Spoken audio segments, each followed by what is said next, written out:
Hello दोस्तों, नमस्कार। मैं Saurabh Singh triple S learning institute में आपका हार्दिक स्वागत करता हूं। दोस्तों, आज मैं आप लोगों को उत्तर वैदिक काल के बारे में बताने वाला हूं। वैदिक काल से संबंधित पिछले 2 वीडियोज़ आ चुके हैं। उनका लिंक आपको डिस्क्रिप्शन बॉक्स में मिल जाएगा। जिन लोगों ने अभी तक उन वीडियोज़ को नहीं देखा है तो आप सबसे पहले जाकर उन वीडियोज़ को ज़रूर देख लें, जिससे कि आपको उत्तर वैदिक काल के बारे में थोड़ा आसान हो जाए और जिससे आप आसानी से समझ सकें। चलिए दोस्तों, आज का टॉपिक शुरू करते हैं। उत्तर वैदिक काल। सबसे पहले हम इसके आर्थिक जीवन के बारे में पढ़ेंगे। पहला पॉइंट है प्रमुख व्यवसाय। दोस्तों, जो उत्तर वैदिक कालीन लोगों का जो प्रमुख व्यवसाय था वो कृषि था, और इसके बाद पशुपालन। और जबकि ऋग वैदिक कालीन लोगों का जो प्रमुख व्यवसाय वो क्या था? पशुपालन था। जैसे जैसे उत्तर वैदिक काल की तरफ बढ़ेंगे तो लोगों का रुझान पशुपालन से हटकर कृषि की तरफ ज़्यादा जाने लगा। दोस्तों, इसका जो एक प्रमुख कारण था वो क्या था? वो लोहे की खोज किया जाना।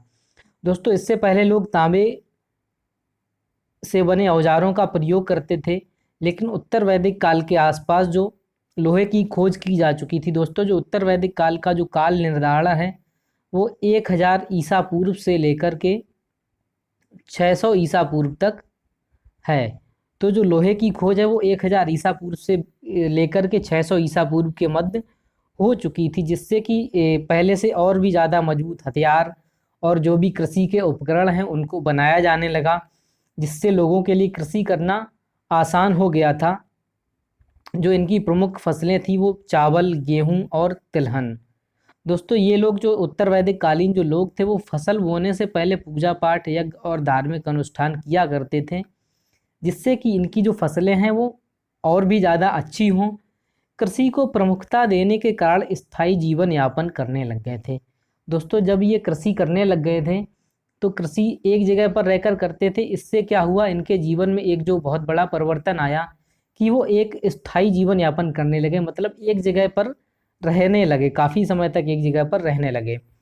व्यापार की बात करें तो दोस्तों, आंतरिक एवं बाह्य, यानी आंतरिक और बाह्य, यानी पहले क्या होता था? आंतरिक व्यापार था, लेकिन जैसे जैसे उत्तर वैदिक काल की तरफ बढ़ते हैं तो आंतरिक के साथ साथ बाह्य यानी विदेशों से भी व्यापार शुरू हो गया था, जिससे इनकी आर्थिक प्रगति वो है कई ज़्यादा जल्दी से बढ़ने लग गई।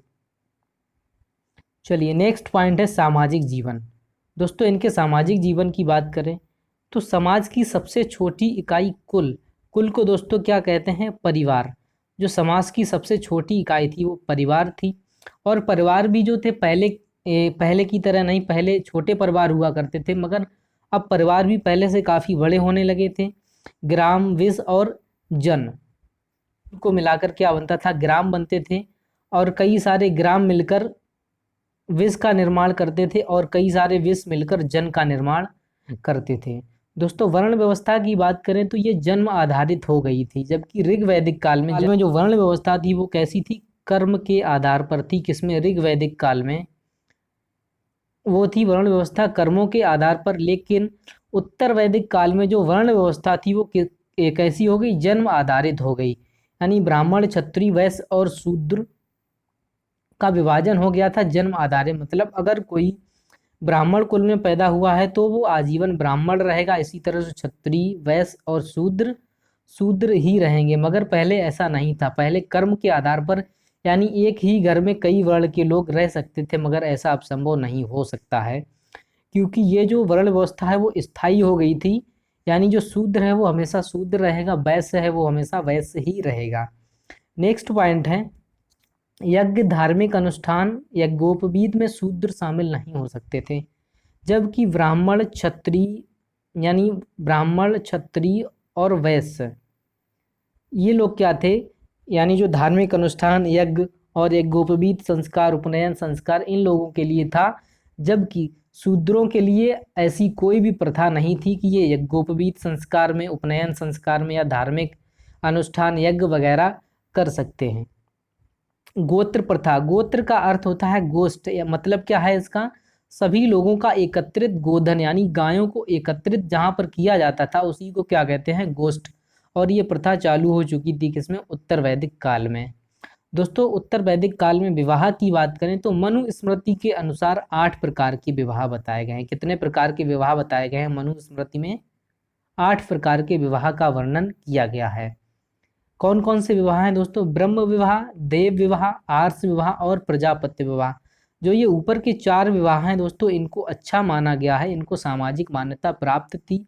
लेकिन जो नीचे के 4 विवाह हैं, कौन कौन से? गंधर्व विवाह, असुर विवाह, राक्षस विवाह और पैशाच विवाह, ये सामाजिक दृष्टि से कहीं ना कहीं अच्छे नहीं थे, और ऊपर के जो 4 विवाह हैं इनको अच्छा माना गया है। दोस्तों 16 प्रकार के संस्कारों का वर्णन किया गया है, यानी गर्भधारण से लेकर अंत्येष्टि तक, यानी गर्भधारण से लेकर मृत्यु तक के 16 प्रकार के संस्कार हैं, उनका वर्णन किया गया है। किसमें?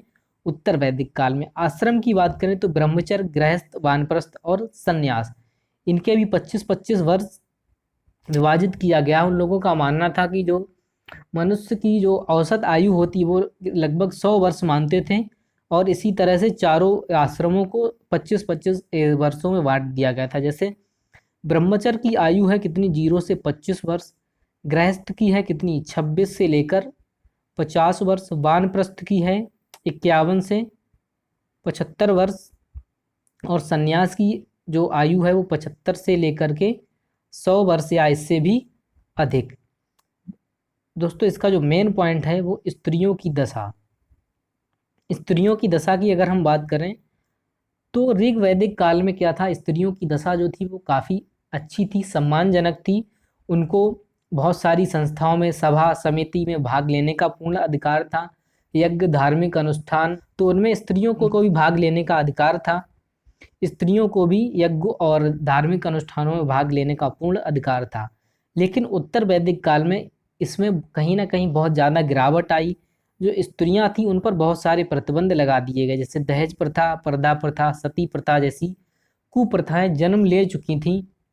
इससे स्त्रियों की जो स्थिति थी वो सम्मानजनक नहीं रही, पहले जैसी नहीं रही। ऋग्वैदिक काल में स्त्रियों की स्थिति जो थी काफ़ी अच्छी थी, उनको सामाजिक दृष्टि से काफ़ी उन्नत माना जाता था। इसका अंदाज़ा दोस्तों हम ऐसे लगा सकते हैं कि ऐतरेय ब्राह्मण में स्त्रियों के बारे में एक कथन दिया गया है कि कन्या समस्त दुखों का कारण है। मैत्री संहिता में कहा गया है कि स्त्री सुरा और पासा के बाद तीसरी बुरी वस्तु है। यानी सुरा का मतलब दोस्तों होता है शराब, और जो पासा है, पासा का मतलब होता है जुआ। तो स्त्री की तुलना जो है किससे की गई? यानी जुआ और शराब के बाद तीसरी सबसे बुरी वस्तु बताया गया है स्त्री को मैत्री संहिता में। तो दोस्तों इससे आप समझ सकते हैं कि स्त्रियों को कितना सम्मान प्राप्त होगा उत्तर वैदिक काल में। दास प्रथा का भी प्रचलन था। मनु स्मृति में जो है 7 प्रकार के दासों का वर्णन किया गया है। तो दोस्तों कहीं ना कहीं जो इसमें एक बहुत बड़ा परिवर्तन आया, और ये परिवर्तन जो है बहुत बुरा परिवर्तन आया था। स्त्रियों की दशा को लेकर उनकी जो सामाजिक स्थिति थी वो कहीं ना कहीं बहुत ज़्यादा खराब होती जा रही थी। चलिए दोस्तों नेक्स्ट पॉइंट है राजनैतिक जीवन। दोस्तों उत्तर वैदिक कालीन लोगों के राजनीतिक जीवन के बारे में चर्चा करेंगे कि राज्यों का आकार बढ़ने से राजाओं के जो थे वो अधिकार बढ़े। पहले राजाओं के जो यानी जो राज्य थे वो इतने ज़्यादा समृद्ध नहीं थे, इतने ज़्यादा विकसित नहीं थे, और उतना ज़्यादा जो है क्षेत्र भी अधिक नहीं था, और जो उनके अधिकार भी थे वो सीमित थे, क्योंकि बहुत सारे जो निर्णय थे वो सभा और समिति के जो गणमान्य होते थे, लोग होते थे, वही किया करते थे। राजा को इतने सारे अधिकार नहीं प्राप्त थे। लेकिन उत्तर वैदिक काल में जो था क्या था? राज्यों का आकार बढ़ने से राजा के अधिकार बढ़ गए। राजा पहले से कहीं ज़्यादा शक्तिशाली हो गया था और उसके अधिकारों में भी वृद्धि हुई थी। शक्ति प्रदर्शन या वैभव को दिखाने के लिए कई प्रकार के यज्ञ किए जाते थे। राजाओं द्वारा अपनी शक्ति को प्रदर्शन करने के लिए, अपने वैभव धन धान्य को दिखाने के लिए बहुत से यज्ञ करते थे, जैसे राजसूय यज्ञ हो गया, अश्वमेध यज्ञ हो गया और वाजपेयी यज्ञ हो गया। ये कई प्रकार के यज्ञ थे जो उस समय के राजा महाराजा किया करते थे अपनी शक्ति प्रदर्शन के लिए, अपने वैभव को दिखाने के लिए। स्त्रियों का सभा और समिति में प्रवेश वर्जित हो गया। लेकिन पहले के समय ऋग्वैदिक काल में क्या था? स्त्रियां जो थी सभा और समिति में भाग ले सकती थी, लेकिन उत्तर वैदिक काल में इस प्रथा को भी समाप्त कर दिया गया। दोस्तों बात करें इनके धार्मिक जीवन की, तो यज्ञ, धार्मिक अनुष्ठान और कर्म कांडों का प्रचलन बहुत ज़्यादा हो गया था। इंद्र अग्नि के स्थान पर प्रजापति प्रमुख देवता हो गए। ऋग्वैदिक काल में जो इनके प्रमुख देवता थे वो कौन कौन थे? इंद्र और अग्नि थे। लेकिन उत्तर वैदिक काल में जो है इनके प्रमुख देवता कौन हो गए? प्रजापति, जिन्हें सृजनकर्ता या निर्माणकर्ता कहा जाता है। ये उत्तर वैदिक काल के प्रमुख देवता हो गए। पूषण शूद्रों के देवता हो गए। जो ऋग वैदिक काल में पशुओं के देवता हुआ करते थे, वो उत्तर वैदिक काल में पूषण जो किसके देवता हो गए? वो शूद्रों के देवता हो गए।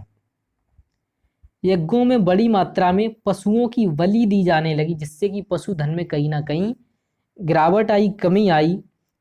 तो दोस्तों उत्तर वैदिक काल के अंत में उपनिषदों की रचना हुई। लगभग 600 ईसा पूर्व के आसपास उपनिषदों की रचना की गई और इसमें जो है कर्म कांडों की घोर निंदा की गई।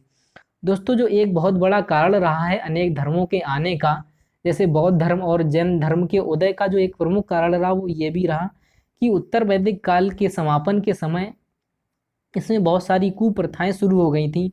जैसे कि स्त्रियों को उनका पूर्ण सम्मान ना मिलना, उन्हें कई प्रकार के प्रतिबंध झेलने पड़ते थे। पर्दा प्रथा, दहेज प्रथा और सती प्रथा जैसी कुप्रथाओं ने जन्म ले लिया था।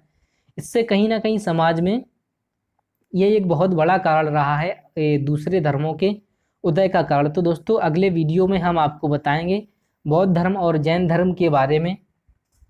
दोस्तों यहाँ पर ये उत्तर वैदिक काल यानी संपूर्ण जो वैदिक काल है यहाँ पर समाप्त होता है।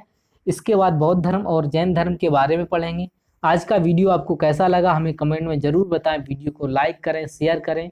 और दोस्तों एक विनती है, अभी तक जो भी लोग हमारे चैनल को देख रहे हैं और उन्होंने हमारे चैनल को अभी तक सब्सक्राइब नहीं किया है, तो प्लीज़ हमारे चैनल को सब्सक्राइब कर लें, अपने दोस्तों को शेयर करें, वो वीडियो को लाइक करते रहें। दोस्तों नेक्स्ट वीडियो में हम बौद्ध धर्म के बारे में चर्चा करेंगे। इसी के साथ मैं सौरभ सिंह आपसे विदा लेता हूँ। धन्यवाद।